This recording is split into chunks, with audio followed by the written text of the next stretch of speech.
Elias was bound hand and foot to a cross.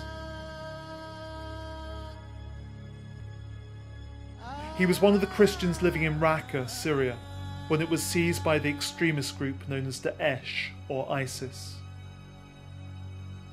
The extremists seized him after he could not pay the Islamic jizya tax that Daesh imposed on the city's Christians. He remained tied to the cross in solitary confinement for a month. And then things got worse. Daesh told him that his throat would be slit. Elias is just one of the many Christians around the world who are suffering because of their faith. Christians whose stories have been uncovered by ACN's on-the-ground research for its Persecuted and Forgotten report. Persecuted and Forgotten examines the oppression of Christians between mid-2015 and mid-2017, focusing on 13 countries which are essential for any understanding of the trends in Christian persecution today.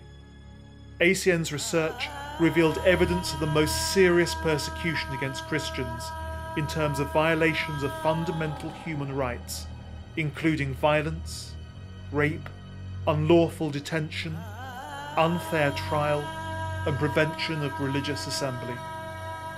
In terms of the numbers of people involved, the gravity of the crimes committed and their impact, it is clear that the persecution of Christians today is worse than at any time in history.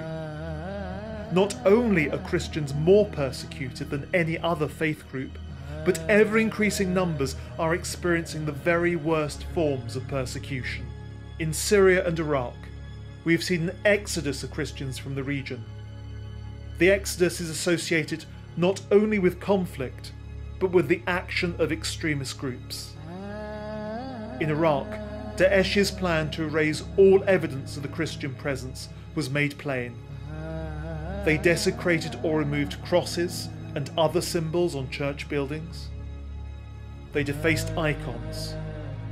They burned down churches and Christian homes, and they subjected Christians to denigrating treatment.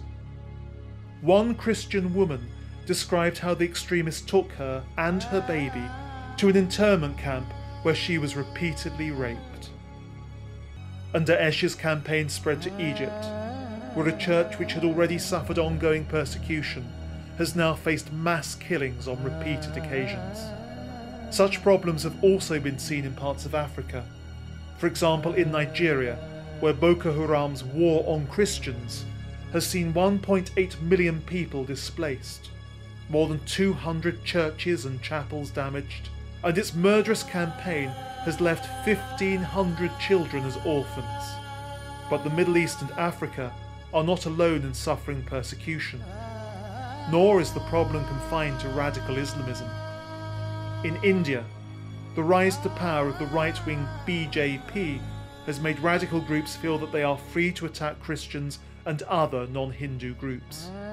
From January to May 2017, there were 316 attacks on Christians, almost as many as were recorded for the whole of 2016. In Pakistan, Christians living under the threat of the controversial blasphemy laws have been raped, murdered, and the target of extremist bombings. In totalitarian regimes China and North Korea, intolerance has risen as Christianity is perceived as a foreign influence that could undermine communism.